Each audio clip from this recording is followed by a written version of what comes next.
안녕하세요. 하나의 이야기로 느리게 읽는 구약 71번째 시간입니다. 오늘은 무덤 속에서 피어난 성실이라는 주제를 가지고 예레미야 애가 3장을 읽으려고 합니다. 예레미야 애가는 5장까지 있는데요. 이 3장의 내용을 통해서 전체 내용을 함께 파악하고 이해하면서 오늘 애가를 마치도록 하겠습니다. 먼저 예레미야 애가의 전체 구조와 의미를 잠깐 살펴보려고 하는데요. 히브리어 알파벳의 답관체 그리고 거울 구조로 되어 있습니다. 답관체라는 말은 조금 어렵게 쓰여 있긴 한데 답은 따른다, 따라간다라는 의미를 가지고 관이라고 하는 것은 머리 쪽을 말하는 거기 때문에 이 머리를 따라간다라고 하는 의미를 갖거든요. 그래서 알파벳의 앞 글자를 따라서 그 발음에 따라서 지어진 그 시라고 볼 수가 있습니다. 우리가 삼행시, 사행시 뭐 이런 개념하고 유사하다고 볼 수 있는데요. 그리고 3장을 경첩 부분으로 해서 1, 2장과 4, 5장이 겹치는 그런 일종의 거울 구조를 가지고 있습니다. 구조적으로 이렇게 균형감을 가지도록 구성을 했다는 걸 알 수가 있는데요. 1, 2장은 그 예루살렘 도성의 파멸에 대한 처절한 탄식과 고발 내용이 담겨 있고 거울로 보이는 4, 5장을 먼저 본다면 그 참혹한 현실의 재확인 그리고 회복을 위한 최종적인 간구가 되겠습니다.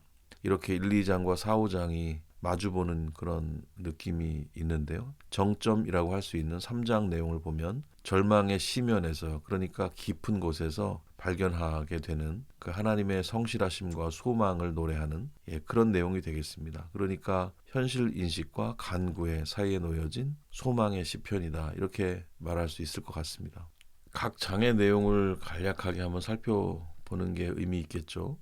1장은 과부가 된 도성 나름의 비유법이 되겠습니다. 슬픔을 객관화하는 그런 내용이 1장에 기록이 되어 있습니다. 한때 열방의 공주 같았던 예루살렘이 바벨론에 의해서 함락돼서 외로운 과부처럼 처량하게 앉아서 우는 모습을 이렇게 비유적으로 시각적으로 묘사를 하고 있습니다. 2장은 진노하시는 심판자의 모습을 볼 수 있습니다. 슬픔의 원인을 직면하는 그런 내용이 되겠습니다. 예루살렘의 파멸이 우연한 비극이 아니라 백성들의 죄악에 대해서 하나님께서 친히 진노의 활을 당기신 그 주권적인 심판이다라는 것을 보여주고 있습니다. 그리고 오늘 다룰 3장인데요. 시면에서 피어난 소망이라고 볼 수 있는데 이 신학적인 전환점 또 전체 구조의 경첩 부분이 되겠는데요. 시면이란 말은 깊은 연못이란 뜻이잖아요. 그러니까 헤아릴 수 없이 깊은 곳을 이야기할 때 시면이라고 하는 표현들을 종종 쓰는데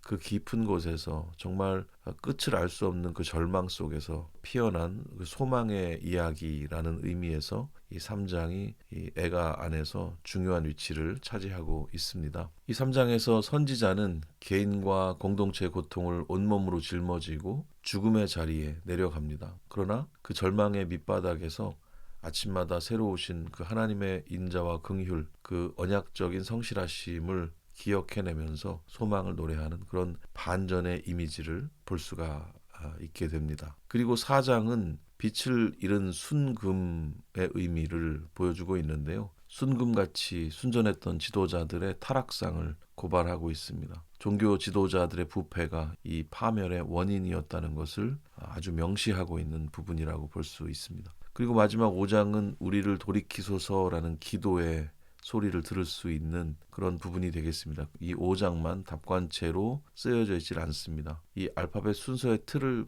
깨고 쏟아내고 있는 그 마지막 기도로 우리를 주께로 돌이키소서라고 간구하면서 하나님의 영원한 통치에 소망을 두고 그렇게 끝을 맺고 있습니다. 이 5장에서만 알파벳 그 구조가 깨져 있다는 것이 또 의미하는 게 있지 않을까 싶은데요. 사필귀정이랄까요? 이 순서를 따라가자면 죄악의 끝은 멸망일 수밖에 없지만 그 틀을 깨달라고 하는 그런 간절한 염원이 이런 형태에도 드러나 있지 않은가 하는 생각을 저 개인적으로는 좀 해보게 됩니다. 예, 이제 전체 애가 안에서 3장이 갖는 의미를 조금만 더 살펴보도록 하겠습니다. 첫 번째는 구조적인 신학적인 중심축으로의 의미를 가진다는 건데요. 1, 2장에 나타나는 처절한 탄식, 그리고 4, 5장에 나타나는 황폐한 현실 사이에서 3장은 그 전후 맥락을 완전히 뒤집는 신학적인 심장부라고 말할 수가 있습니다. 여기 3장에서만 우리는 하나님의 성품에 근거한 직접적인 찬양과 고백을 들을 수가 있게 됩니다. 1, 2장과 4, 5장은 모두 22절로 구성이 되어 있습니다. 알파벳 답관체라고 말씀드린 것처럼 히브리어 알파벳이 22개로 구성되어 있기 때문에 22절로 구성이 될 수밖에 없겠죠. 그런데 특별한 것은 3장은 66절이 되어 있다는 겁니다. 그러니까 알파벳마다 세 절씩 할당이 돼서 66절의 시편으로 구성이 되어 있습니다. 왜 3장만 이렇게 특별한 길이를 가지게 된 걸까? 그런 생각을 해볼 수 있겠죠. 단순히 길어진 것이 아니라 탄식과 현실 사이에서 소망의 크기가 더 컸으면 하는 바람으로 이 부분을 이렇게 길게 만든 것이 아닌가 예상해 볼 수가 있겠죠. 하나님의 성품을 더 많이 읽고 묵상하고 또 그로 인해서 발생하는 소망을 더 크게 누리고 가질 수 있도록 배려하는 그 시인의 마음이 아닐까 하는 생각을 더불어 하게 됩니다. 그리고 하나님의 언약적 성실하심을 발견하는 의미가 있습니다. 사방이 꽉 막힌 깊은 구덩이 같은 현실 속에서 선지자는 인간의 배반에도 불구하고 결코 취소되지 않는 하나님의 인자와 긍휼을 기억해내고 있습니다. 아침마다 새로우니 주의 성실하심이 크시도소이다. 이런 찬양을 통해서 소망의 근거가 상황의 변화가 아니라 오직 하나님의 변치 않는 그 성품에 있다는 사실을 여기서 선포하고 있거든요. 그리고 마지막으로 한 가지 더 의미를 짚어본다면 십자가와 부활을 향한 예표라고 말할 수 있다는 겁니다. 3장에서 묘사되고 있는 선지자의 대리적인 고난이라든지 기도의 차단이라든지 또 관역이 된 삶, 그리고 깊은 구덩이, 그러니까 죽음의 자리까지 내려가서 부르짖는 그 부르짖음 같은 것들은 인류의 죄를 다 뒤집어 쓰시고 하나님께 버림을 받으셨지만 사흘 만에 무덤을 깨뜨리시고 승리하셨던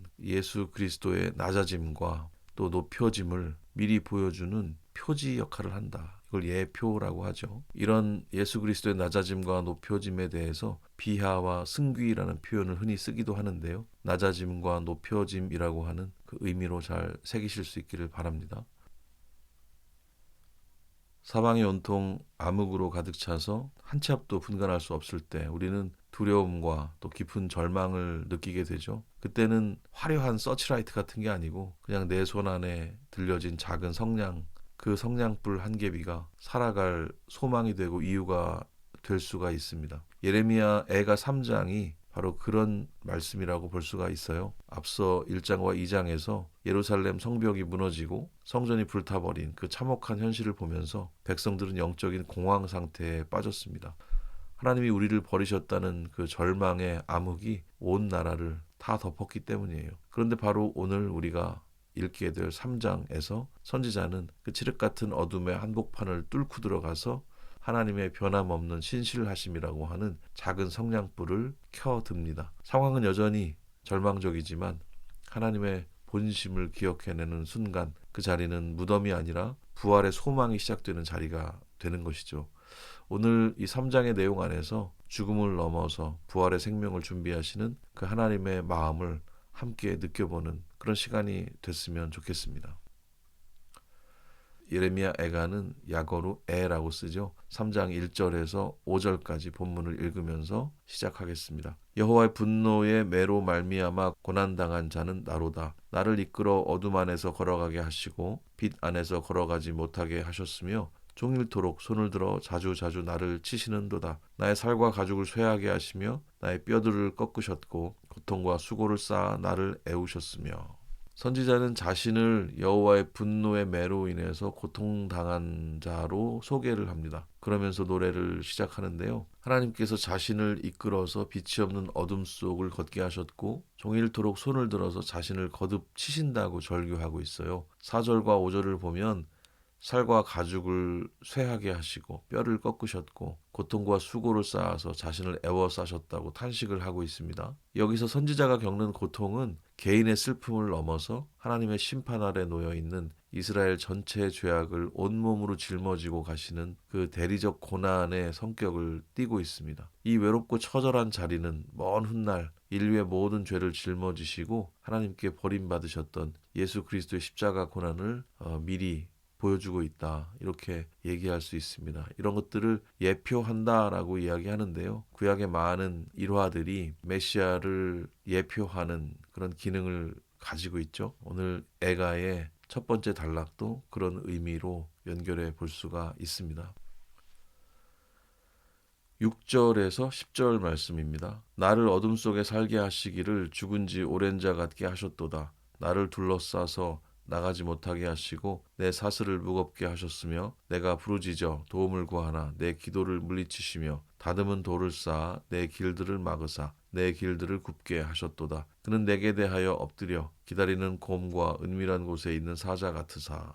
하나님께서 선지자를 죽은 지 오래된 사람처럼 어둠 속에 두셨고 높은 담을 쌓아서 나가지 못하게 하셨고 사슬을 무겁게 하셨다고 읊조리고 있습니다. 특히 8절을 보면 내가 부르짖어 도움을 구하나 내 기도를 물리치신다라는 그런 영적인 단절감을 이야기하고 있는데요. 다듬은 돌로 길을 막아서 행로를 굽게 하셨고 또 기다리는 곰과 은밀한 곳에 있는 사자처럼 자신을 찢으려 하신다고 고백을 하고 있어요. 기도가 막혔다는 고백은 심판이 주는 가장 무서운 본질을 보여주고 있습니다. 소통의 통로가 완전히 끊긴 것 같은 이 단절의 자리는 하지만 역설적으로 인간이 자신의 한계와 무능력을 뼈저리게 깨닫고 오직 하나님의 주권만을 바라보게 만드는 그런 전환점이 될 수 있습니다. 11절에서 15절 말씀입니다. 나의 길들로 치우치게 하시며 내 몸을 찢으시며 나를 적막하게 하셨도다. 활을 당겨 나를 화살의 관역으로 삼으시며 화살통의 화살들로 내 허리를 맞추셨도다. 나는 내 모든 백성에게 조롱거리 곧 종일토록 그들의 노랫거리가 되었도다. 나를 쓴 것들로 배불리시고 쑥으로 취하게 하셨으며 주님께서 길을 곁길로 인도하시고 몸을 찢으시고 자기를 적막하게 하셨다고 외치고 있어요. 활을 당겨서 선지자를 화살의 관역으로 삼으셨고 화살들로 허리를 맞추셨다는 그런 묘사가 이어지고 있습니다. 14절에 보면 선지자는 내 모든 백성에게 조롱거리 그러니까 종일토록 그들의 노래가 됐다고 탄식을 하거든요. 쓴 것으로 배불리시고 쑥으로 취하게 하셨다는 고백도 나오고 있습니다. 백성들의 죄악을 고발하다가 오히려 그들에게 조롱과 멸시를 당하는 선지자의 모습을 우리가 바라보게 되는데요. 구속사적으로 이 장면을 연결해 보자면 하나님 말씀을 온전히 성취하러 오셨지만 자기 백성들에게 버림받고 그야말로 관역이 되셨던 그 메시아의 낮아지심을 그대로 닮아 있는 모습이라고 볼 수도 있지요. 16에서 20절입니다. 조약돌로 내 이들을 꺾으시고 재로 나를 덮으셨도다. 주께서 내 심령이 평강에서 멀리 떠나게 하시니 내가 복을 내어 버렸으며 스스로 이르기를 나의 힘과 여호와께 대한 내 소망이 끊어졌다 하였도다. 내 고초와 재난 곧 쑥과 담즙을 기억하소서. 내 마음이 그것을 기억하고 내가 낙심이 되오나. 하나님께서 조약돌로 내 이들을 꺾으시고 재로 나를 덮으셨다 이렇게 말을 하고 있어요. 내 심령이 평강을 멀리 떠났기 때문에 내가 복을 내팽개쳤고 내 영광과 여호와께 대한 내 소망이 끊어졌다고 고백하는 절망의 정점을 읽게 됩니다. 19절에 등장하는 고초와 재난이라는 표현이 있는데요.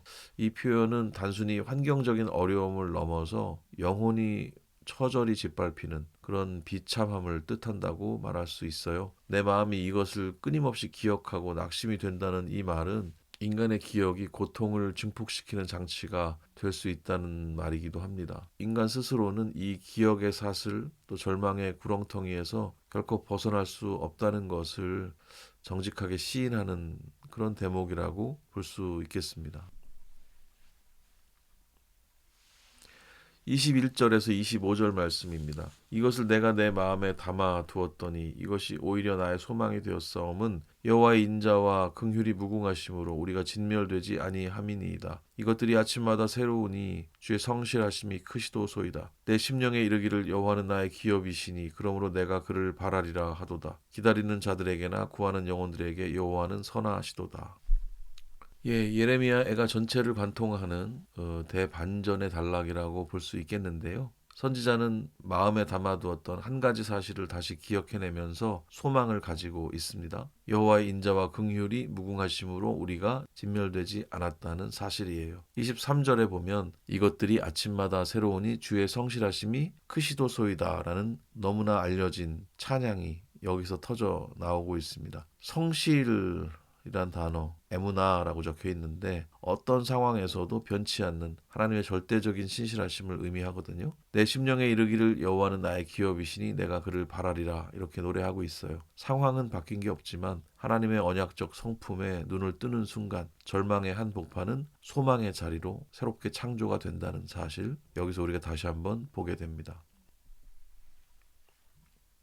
26절에서 30절입니다. 사람이 여호와의 구원을 바라고 잠잠히 기다리는 것이 좋다고 선언을 하고 있습니다. 29절에 보면은 그대 입을 티끌에 댈지어다 혹시 소망이 있을지로다 라고 말하고 있는데요. 그리고 자기를 치는 자에게 뺨을 돌려대고 치욕으로 배불릴지어다 라는 구절도 나오고 있는데 여기서 입을 티끌에 댄다고 하는 것 그리고 그 이후의 모든 표현들이 철저한 낮아짐을 의미하는 것이죠. 이 모든 징계를 하나님의 주권으로 인정하고 잠잠히 기다리는 이 고난의 신학 그리고 이 순종의 모습은 잠잠히 대속의 멍에를 짊어지셨던 메시아의 침묵 속에서 온전히 성취를 이루게 되죠. 31절에서 35절입니다. 이는 주께서 영원하도록 버리지 아니하실 것임이며 그가 비록 근심하게 하시나 그의 풍부한 인자하심에 따라 긍휼히 여기실 것임이라. 주께서 인생으로 고생하게 하시며 근심하게 하심은 본심이 아니시로다. 세상에 있는 모든 갇힌 자들을 발로 밟는 것과 지존자의 얼굴 앞에서 사람의 재판을 굽게 하는 것과 주님께서 백성을 영원하도록 버리지 아니하실 것이다 선포하고 있고요. 하나님이 비록 우리를 근심하게 하시지만 하나님의 풍부한 인자하심에 따라서 긍휼히 여길 것이기 때문에 소망을 잃지 않아야 한다라는 뉘앙스입니다. 33절이 이 단락의 핵심인데요. 주께서 인생으로 고생하게 하시고 또 근심하게 하시는 것은 본심이 아니다라고 이야기를 하고 있죠. 세상에 있는 모든 갇힌 자들을 발로 밟는 것이나 지존자의 얼굴 앞에서 사람의 재판을 굽게 하는 것, 또 사람의 송사를 억울하게 하는 이런 모든 것들은 다 주께서 기쁘게 바라보시는 게 아니다 이렇게 선언을 하고 있습니다. 그리고 심판의 목적은 멸망이 아니라 정결함과 회복에 있다는 것. 하나님은 공의를 굽히시는 분이 아니시기 때문에 징계 뒤에 숨겨진 그 사랑의 본심을 따라서 마침내 구원의 은혜를 베푸실 것이다 라는 생각을 하게 하는 본문입니다. 36절에서 40절 사람의 송사를 억울하게 하는 것은 다 주께서 기쁘게 보시는 것이 아니로다. 주의 명령이 아니면 누가 이것을 능히 말하여 이루게 할 수 있으랴. 화와 복이 지존자의 입으로부터 나오지 아니하느냐. 살아있는 사람은 자기 죄들 때문에 벌을 받나니 어찌 원망하랴. 우리가 스스로 우리의 행위들을 조사하고 여호와께로 돌아가자.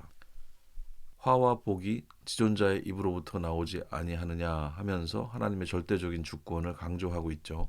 살아있는 사람은 자기 죄들 때문에 벌을 받는 것이고 그것을 어떻게 원망을 하겠냐라고 반문을 하고 있습니다. 그러면서 40절에 구체적인 신앙적인 대안을 제시하고 있어요. 우리가 스스로 우리의 행위들을 조사하고 여호와께로 돌아가자라고 외치고 있습니다. 여기서 돌아가자는 말은 슈브라고 적혀 있는데요.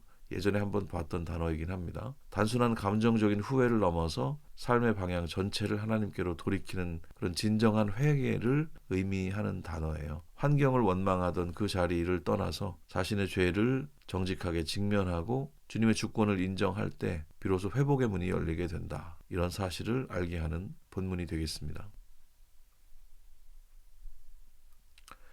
41에서 45절입니다. 우리 마음과 손을 아울러 하늘에 계신 하나님께 들자. 우리의 범죄함과 우리의 반역함을 주께서 사하지 아니하시고 진노로 자신을 가리시고 우리를 추격하시며 죽이시고 긍휼을 베풀지 아니하셨나이다. 주께서 구름으로 자신을 가리사 기도가 상달되지 못하게 하시고 우리를 문 나라 가운데에서 쓰레기와 폐물로 삼으셨으므로 우리의 마음과 손을 아울러 하늘에 계신 하나님께 들자고 요청하고 있어요.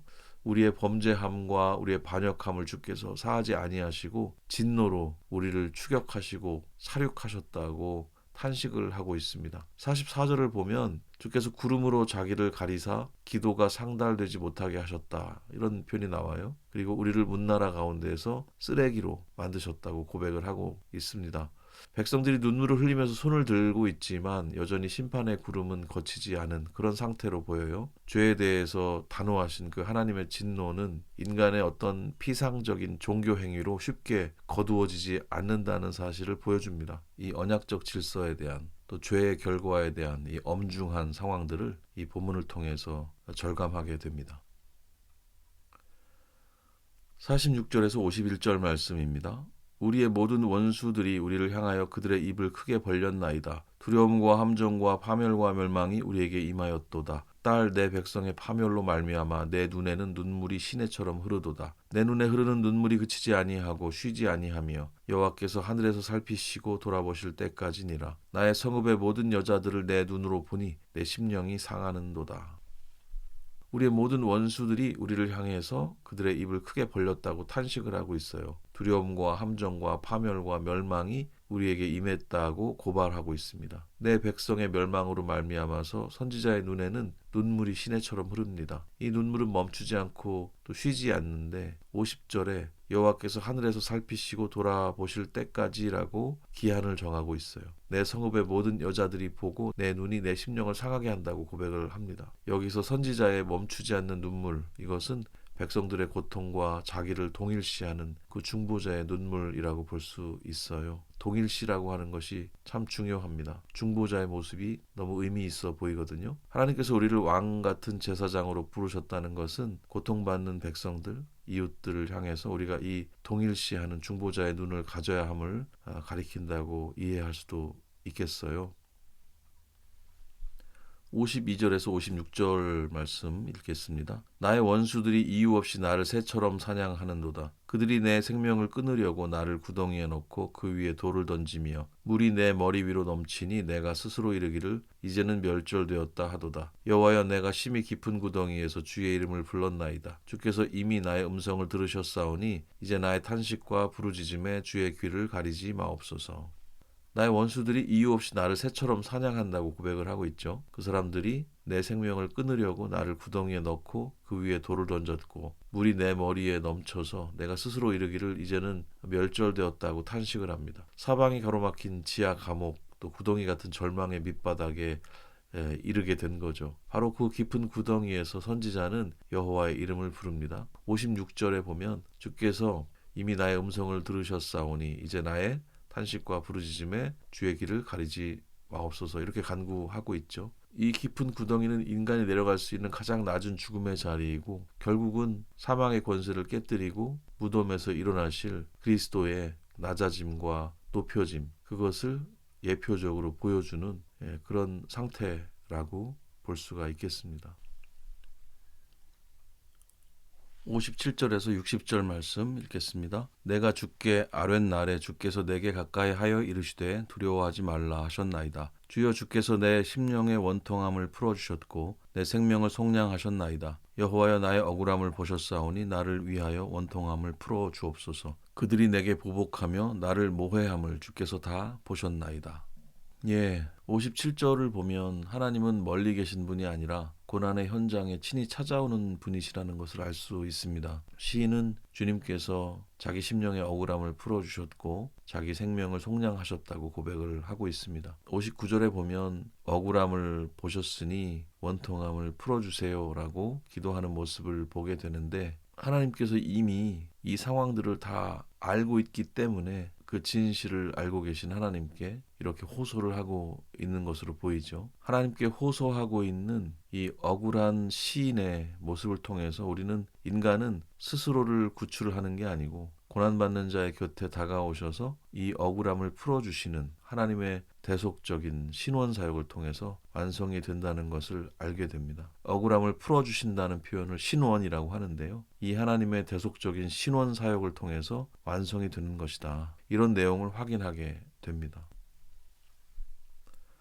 61에서 66절 말씀입니다. 여호와여, 그들이 나를 비방하며 나를 모해하는 모든 것, 곧 일어나 나를 치는 자들의 입술에서 나오는 것들과 종일 나를 모해하는 것들을 들으셨나이다. 그들이 앉으나 서나 나를 조롱하여 노래하는 것을 주목하여 보옵소서. 여호와여, 주께서 그들의 손이 행한 대로 그들에게 보응하사 그들에게 거만한 마음을 주시고 그들에게 저주를 내리소서. 주께서 진노로 그들을 뒤쫓으사 여호와의 하늘 아래에서 멸하소서.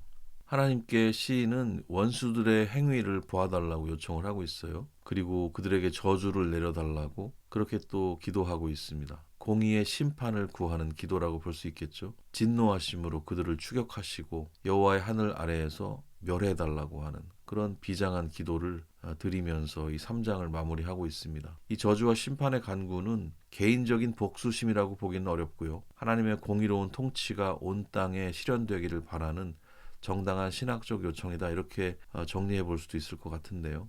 악에 대한 철저한 심판과 보응이 있어야만 비로소 거룩한 구속사의 새로운 질서가 온전히 세워질 수 있기 때문입니다. 공평과 정의의 하나님의 성품을 아는 사람들이 드릴 수 있는 그런 기도라고 생각을 해보게 돼요. 이렇게 3장 66절의 본문을 함께 읽어봤습니다.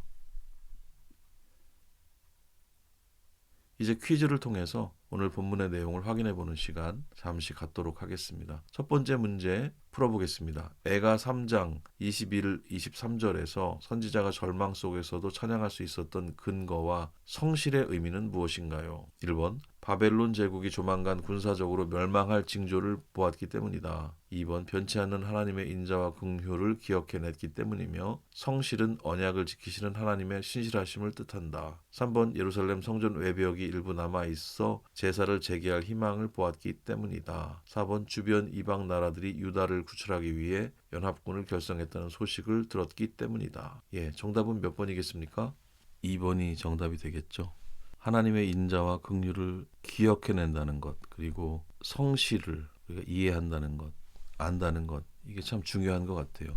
선지자처럼 우리도 절망할 수 있겠죠. 그 절망 속에서 그 절망의 결을 따라서 엎어져 있을 게 아니라 그 절망 속에서도 우리가 찬양할 수 있는 사람들이다라고 하는 것을 이 선지자가 보여주고 있는 것 같습니다. 우리가 처하고 있는 상황들 못지않게 우리가 처하고 있는 그 은혜의 상황들에 대해서도 기억할 수 있도록 도와주는 그런 시편이라고 생각할 수 있어요. 퀴즈 두 번째 문제입니다. 애가 3장 26에서 30절에 묘사된 입을 티끌에 대고 멍에를 매며 기다리는 고난의 신학의 구속사적 성취로 볼 수 있는 사건은 무엇인가요? 1번, 솔로몬 왕이 예루살렘 성전을 완공하고 봉헌 기도를 드린 사건. 2번, 사도 바울이 로마 감옥에 갇혀서도 기뻐하라고 편지를 쓴 사건. 3번, 대속을 위해 입을 열지 않으시고 십자가의 멍에를 매신 그리스도의 사건. 4번, 마가 다락방에 성령이 임하여 제자들이 방언으로 복음을 전한 사건. 정답은 3번이 되겠죠. 십자가의 멍에를 매신 그리스도의 사건을 예표할 수 있는 그런 구약의 구절들이 굉장히 많이 있습니다. 이 예레미야 애가도 단락마다 그렇게 구속사적으로 연결 지을 수 있는 부분들로 가득한데요. 그러나 우리는 이런 구속사적인 이해를 가져갈 때 그 글이 쓰여진 당대의 역사를 먼저 꼭 기억을 하고 그 당대로부터 해석들을 해나가야 한다는 것, 그리고 그 이후의 역사에서의 성취를 함께 바라보는 그런 다층적인 이해가 필요하다는 것을 꼭 기억을 하시면 좋겠습니다. 구속사의 관점으로 얘기를 하다 보면 너무 이야기가 단순해지고 간결해지기는 하는데, 그러나 구약 성경의 의미가 신약적 결론을 뒷받침하는 데만 있는 게 아니기 때문에 그 구약 성서 자체의 의미를 먼저 완결성 있게 확인하고 해석을 먼저 하는 것이 필요하다는 것 꼭 말씀을 드리고 싶습니다. 퀴즈 세 번째 문제입니다. 애가 3장 31, 33절에서 선지자가 선포한 하나님의 심판 이면에 숨겨진 사랑의 본심에 대한 설명으로 올바른 것은 무엇인가요? 1번, 인간이 고통당하는 모습을 보며 주권적 희열을 느끼시는 마음이다. 2번, 이스라엘 백성을 역사 속에서 영원히 멸절시키려는 사법적 조치이다. 3번, 징계하시나 그 목적은 파멸이 아니라 정결케 하여 인자하심으로 회복시키려는 은혜의 마음이다. 4번, 율법을 철저히 지킨 소수의 인간에게만 차별적으로 복을 주시겠다는 뜻이다. 여러분, 이거 사실 문제를 안 읽고 1, 2, 3, 4만 읽어도 답을 알 수 있을 만한 그런 문제이기도 합니다. 정답은 3번, 징계의 목적이 파멸이 아니라고 하는 거 우리가 꼭 기억을 해야 되겠죠. 정결케 하시는 것이 목적이라고 하는 것, 그것이 은혜의 마음이라고 하는 것도 같이 기억을 꼭 하시면 좋겠습니다. 예, 생각과 정리의 시간입니다. 오늘 본문의 의미를 우리 삶의 자리로 가져와서 그러면 어떻게 살 것인가 이런 질문 앞에 서보는 시간인데요. 세 가지 질문 함께 스스로에게 던져보면서 생각해보고 정리해보는 시간 갖겠습니다. 첫 번째 질문입니다. 사방이 막힌 영적 구덩이 속에서 현실을 원망하며 기도를 내려놓고 있지는 않나요? 어떠십니까, 여러분? 인생의 깊은 절망을 마주할 때 하나님이 기도를 막으셨다면서 낙심하지 말았으면 합니다. 선지자가 구덩이 밑바닥에서 주님의 이름을 불렀을 때 찾아오셔서 두려워하지 말라 이렇게 말씀하셨던 분이었습니다. 환경이 아니라 아침마다 새로운 주님의 인자하심과 긍휼을 바라봤으면 좋겠습니다. 다시 기도의 자리를 찾아서 우리의 현실을 다 안으시는 그 주님 앞에 정직하게 나아갔으면 좋겠습니다. 아침에 눈을 뜨면 이날은 주님의 날입니다. 나의 날이 아니라 하나님의 날이다. 이런 고백과 함께 시작해보는 그런 아침도 굉장히 좋은 것 같습니다. 두 번째 질문을 던져봅니다. 고난의 한복판에서 주권을 인정하기보다 내 계산으로 절망을 키우고 있지는 않나요? 여러분 어떠세요? 저는 이런 실수를 굉장히 많이 하는 것 같습니다. 우리 삶 속에서 경험하게 되는 아프고 힘든 일들, 그 재난과 같은 일들, 그런 것들을 너무 깊이 묵상하면 정말 낙심될 수밖에 없을 것 같아요. 그러나 그럴 때마다 주님의 성품을 기억을 해야 합니다. 그럴 때 소망이 일어나거든요. 복 이런 모든 것들이 우리 하나님의 입에서 나온다는 것을 우리가 다 알고 있지 않습니까? 우리 하나님을 신뢰했으면 좋겠어요. 지금을 연단이라 생각하시고 잠잠히 구원을 바라보고 기다리는 그런 성숙의 기회로 이 시간들을 보낼 수 있으면 얼마나 좋을까 하는 생각을 해보게 됩니다. 물론 쉽지는 않습니다. 상황들을 그렇게 긍정적으로 보기가 참 어려운 사람들이긴 합니다만 입을 티끌에 대는 겸손으로 우리가 순종을 하게 될 때 무덤 너머에서 일하시는 그 하나님의 구속, 그 하나님의 지혜를 놀랍게 경험하게 될 것으로 믿습니다. 그런 고백들을 주변에서 많이 듣게 되는데요. 우리 삶에도 찾아올 수 있기 때문에 남의 얘기가 아니라 나의 이야기가 되었을 때 정말 이렇게 하나님을 신뢰하면서 버텨내고 이겨내는 그런 여러분들이 다 되셨으면 좋겠습니다. 생각과 정리 마지막 질문을 던져봅니다. 삶의 무너진 자리에서 환경을 탓하는 대신 우리 행위를 조사하고 주님께 돌이키고 있나요? 라는 질문입니다. 고난 앞에서 다른 사람들을 원망하고 책임을 회피하려고 하는 그런 우리의 태생적인 완악함이 있는 것 같습니다. 그거 깨뜨리자고 하는 얘기죠. 스스로 행위들을 조사하고 여호와께로 돌아가자라고 하는 오늘 본문에서 읽었던 그 표현인데요. 그 회개의 자리로 함께 나아갔으면 좋겠습니다. 우리가 완성된 인간들이 아니기 때문에 이런 행동들이 필요하죠. 눈물을 흘리는 것으로 마무리되는 일은 없습니다. 그 눈물에 그치지 않고 삶의 방향을 주님께로 향하게 하는 그 영적인 수술을 단행할 필요가 자주 있습니다. 회복을 원하시는 주님의 본심을 신뢰하면서 우리의 일상을 거룩하게 세워나가는 모든 분들이 되셨으면 좋겠습니다. 하나의 이야기로 느리게 읽는 구약, 오늘 무덤 속에서 피어난 성실이라는 제목을 가지고 예레미야 애가 3장을 읽어보았습니다. 물론 그러면서 예레미야 전체 내용도 함께 살펴봤는데요. 오늘 본문 내용들이 우리 삶을 다시 한번 돌아보게 하는 생명력 있는 말씀이 되었기를 소망합니다. 다음 시간 72강에서는 에스겔로 넘어가서 36장과 37장 내용을 읽고 함께 생각해보는 시간을 갖도록 하겠습니다. 오늘도 공부하시느라고 너무 수고가 많으셨고요. 다음 시간에 다시 반갑게 뵙도록 하겠습니다. 감사합니다.